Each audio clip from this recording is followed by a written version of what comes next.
दोस्तों share holding pattern क्या होता है? क्या इसका कोई महत्व है? क्या ये हमें दोस्तों देखना चाहिए? अगर ऐसे सवाल आपके दिमाग में है दोस्तों तो ये सेशन काम लग सकता है। दोस्तों जब हम अपना मकान खरीदते हैं तब भी हम अड़ोस पड़ोस देखते हैं कि नहीं देखते? दोस्तों उसी प्रकार से जब आप एक कंपनी खरीद रहे हो जहां से आप ह्यूज वेल्थ क्रिएशन की उम्मीद करते हो आने वाले वर्षों में, तो हम देखना चाहेंगे कि हमारी तरह जो दूसरे निवेशक है वो कौन है, कैसे है और उनकी क्या सोच है। तो दोस्तों जी हाँ, बिल्कुल शेयर होल्डिंग पैटर्न बड़े काम की चीज है और ये देखना चाहिए बिफोर बाइंग योर कंपनीज। उसे ट्रैक भी रखना चाहिए कि आपकी तरह के जो दूसरे बड़े निवेशक है वो क्या कर रहे हैं। Right friends? सो सबसे पहले what is share holding pattern. दोस्तों मैंने आपके सामने टाइटन का लेटेस्ट शेयर होल्डिंग पैटर्न का ग्राफ रखा हुआ है। Share holding pattern refers to the distribution of ownership of a company's share among different categories of share holders. दोस्तों अलग अलग प्रकार के शेयर होल्डर हो सकता है मैं एक रिटेल शेयर होल्डर हूं जो मैं एसआईपी कर रहा हूं, हर महीना दो तीन शेयर लेता रहता हूं। हो सकता है मैं एक एचएनआई इन्वेस्टर हूं जो बड़ा फंड लगाता हूं। दोस्तों आपकी कंपनी में हो सकता है म्यूचुअल फंड इन्वेस्ट करते हो सकते हैं दूसरे इंस्टीट्यूशनल इन्वेस्टर हो, फॉरेन इंस्टीट्यूशनल इन्वेस्टर हो। तो आपकी कंपनी का जो ओनरशिप है वो कौन से लोगों के हाथ में है, ये शेयर होल्डिंग पैटर्न दोस्तों आपको बताता है। कैसे देख पाएंगे ये भी अब जानेंगे। इससे पहले हम शेयर होल्डिंग पैटर्न को और समझे दोस्तों। It provides snapshot of ownership structure. जैसे आपके सामने ये स्नैपशॉट है तो आपको टाइटन की ओनरशिप स्ट्रक्चर तो पता चली कि होगी टाइटन की मार्केट कैप 2.7 लाख करोड़ की। पूरा टाइटन अगर मुझे खरीदना है तो 2.7 लाख करोड़ रुपीस चाहिए। लेकिन दोस्तों इसमें प्रमोटर 50% अपना होल्डिंग ओनरशिप रखते हैं। मतलब हम ये कह सकते हैं आधा ओनरशिप तो इसमें प्रमोटर्स का है। राइट? यहां पे एफआईआई 19% मुझे दिख रहे हैं। तो मैं ये कह सकता हूं 2.7 लाख करोड़ की इस मार्केट कैप में 17% तो ओनरशिप एफआईआई की है दोस्तों। राइट? तो ये हमें ओनरशिप स्ट्रक्चर परसेंटेज में बताता है। Right? It indicates the percentage of shares held by various entities such as individuals, institutional investors, promoters, foreign investors and other categories. Right friends?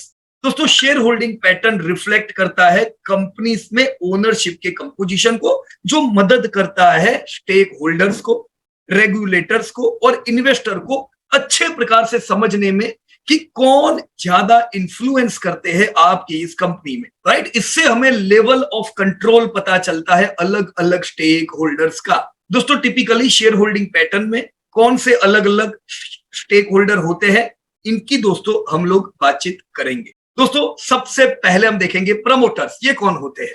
Friend this are the individual और entities. जी हाँ दोस्तों, promoter individual भी हो सकते हैं जिन्होंने business की शुरुआत की थी और आज कंपनी को लीड कर रहे हैं, या तो फिर दोस्तों ये एंटिटीज भी हो सकती है।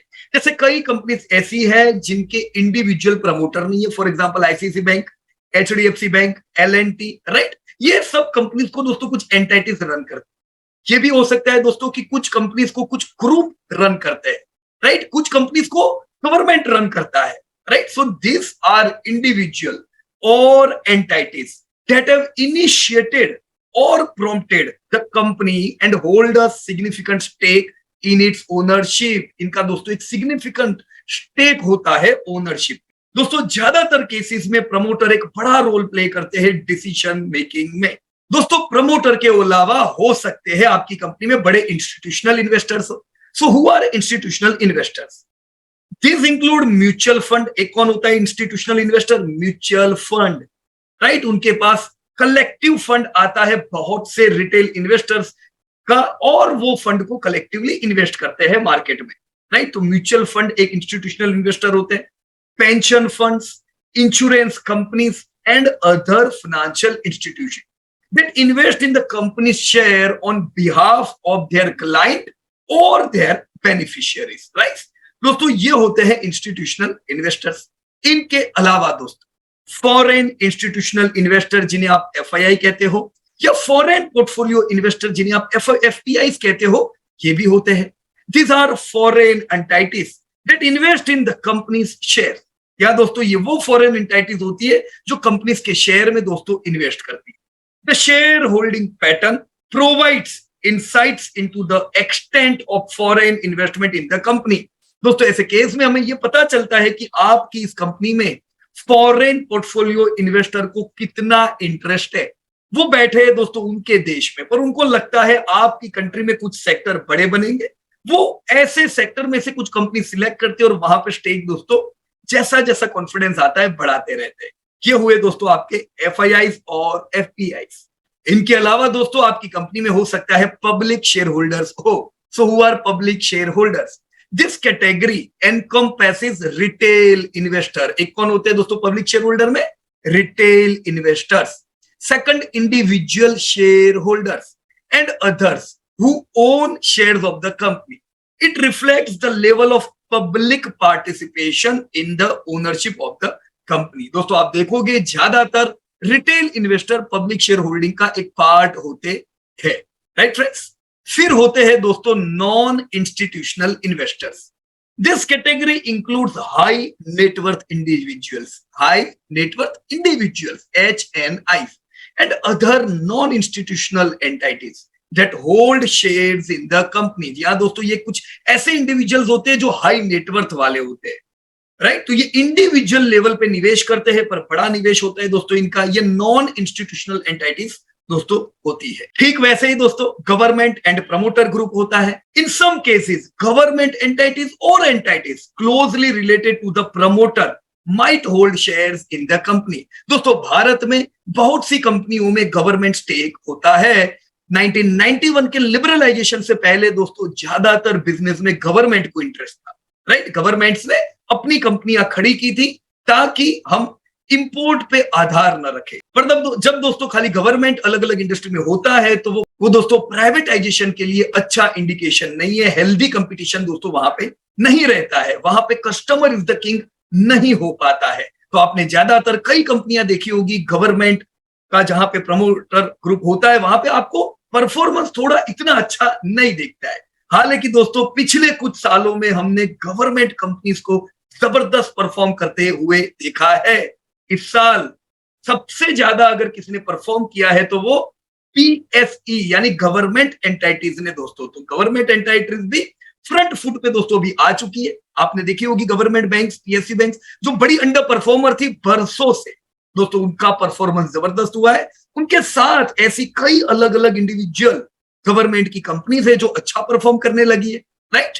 ठीक ऐसे ही दोस्तों कई कंपनीज में फॉरेन प्रमोटर भी होते हैं, राइट। कई कंपनी में इंडियन प्रमोटर, फॉरेन प्रमोटर दोनों का मेल भी होता है, जैसा इंडिगो में है, राइट। तो अलग अलग कंपनीज आप देख सकते हो जिससे ये आइडिया दोस्तों आपकी क्लियर हो। So friends, share holding pattern का महत्व क्या है दोस्तों? अलग अलग कई कारण हो सकते हैं शेयर होल्डिंग पैटर्न देखने के। एक होता है उसमें ट्रांसपेरेंसी। दोस्तों जब आपको शेयर होल्डिंग पैटर्न पता हो, आपकी ट्रांसपेरेंसी रहती है कि आप जो कंपनी में निवेश करते हो उसकी ओनरशिप किसके पास है। दोस्तों ऐसा तो नहीं है कि प्रमोटर खुद स्टेक अपना नहीं रखता है, ऐसा तो नहीं है कि कोई बड़े निवेशक, बड़े इंस्टीट्यूशनल इन्वेस्टर को कंपनी में इंटरेस्ट ही नहीं है और सिर्फ रिटेल पार्टिसिपेशन वो छोटा दाम देख के आता जा रहा है। दोस्तों ट्रांसपेरेंसी बड़े काम लगती है आने वाले समय में डिसीजन मेकिंग में।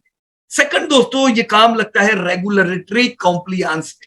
Regulatory authorities often require companies to disclose their share holding pattern at regular interval, जिससे जो निवेशक हो दोस्तों उनको पता चले। दोस्तों बरसों पहले ऐसा होता था कि कुछ निवेशक निकल जाते थे अचानक, तो दूसरे नॉर्मल इन्वेस्टर को पता ही नहीं चलता था कि यार प्रमोटर खुद निकल गए हैं आधे से ज्यादा। बड़े निवेशक ने माल लिया हुआ है, वो लोग धीमे धीमे बेच देते, नहीं पता चलता था। आज ऐसा नहीं। आज इन कॉम्प्लायंस के आधार पे दोस्तों आपको रेगुलर बेस पे पता चल सकता है कौन से निवेशक बड़े इन हो रहे हैं और कौन से आउट हो रहे हैं, राइट। तीसरा दोस्तों कॉर्पोरेट गवर्नेंस के तहत it allows stake holder to assess whether the company is being controlled by a specific group और if there is a well distributed ownership. दोस्तों स्टेक होल्डर को पता भी रहता है कि यस ये जो मैं कंपनी में निवेश कर रहा हूं यहाँ पे क्या वो एक दो स्पेसिफिक ग्रुप है जो कंपनी को कंट्रोल कर रहे हैं और वो खुद बदनाम है, राइट। तो ये भी आपको पता चल सकता है अगर हम शेयर होल्डिंग पैटर्न देखें तो। दोस्तों भारत में कई ऐसे ट्रस्ट वर्दी ग्रुप है, तो आपको ये भी पता चल सकता है कि यस, ऐसे ट्रस्टवर्दी ग्रुप के हाथों में शेयर होल्डिंग पैटर्न है, तो ऐसी कंपनी में जरूर निवेश भी कर सकते हैं दोस्तों, राइट। मार्केट परसेप्शन में काम लगता है।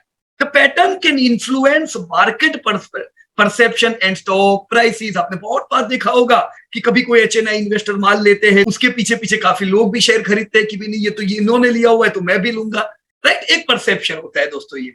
For example, a significant change in the share holding pattern might indicate a shift in investor sentiment और कॉर्पोरेट स्ट्रेटेजी, राइट। कई बार दोस्तों ये चीजें नेगेटिव या पॉजिटिव सेंटीमेंट बनाती है दोस्तों, राइट। बहुत सी बार दोस्तों ऐसे ही ये काम लगता है दोस्तों टेक ओवर डिफेंसेस में। In case of potential take overs, the share holding pattern can influence the ease और difficulty of acquiring a controlling stake in the company. दोस्तों अगर आपका प्रमोटर स्टेक एकदम हेल्दी है दोस्तों, कोई हॉस्टाइल अगर आपकी कंपनी को पूरा खरीदना चाहे तो वो नहीं कर पाएंगे क्योंकि आपका स्टेक वहां पे ज्यादा है। पर अगर बहुत कम स्टेक प्रमोटर का है तो ऐसे हॉस्टाइल एक्विजिशन भी हो सकते हैं। इन्वेस्टर और एनालिस्ट शेयर होल्डिंग पैटर्न देखते हैं फाइनेंशियल और ऑपरेशनल डेटा के साथ में, जिससे दोस्तों उनको इंसाइट मिल सके कंपनी की हेल्थ की, ग्रोथ प्रोस्पेक्टस की या पोटेंशियल रिस्क पे, राइट। डेफिनेटली दोस्तों यस, हम जरूर कहेंगे share holding pattern is important, right friends. आपका क्या ख्याल है, शेयर होल्डिंग पैटर्न काम लगती है कि नहीं, मुझे कमेंट में दोस्तों जरूर बताइएगा। जय हिंद टू एवरीबॉडी।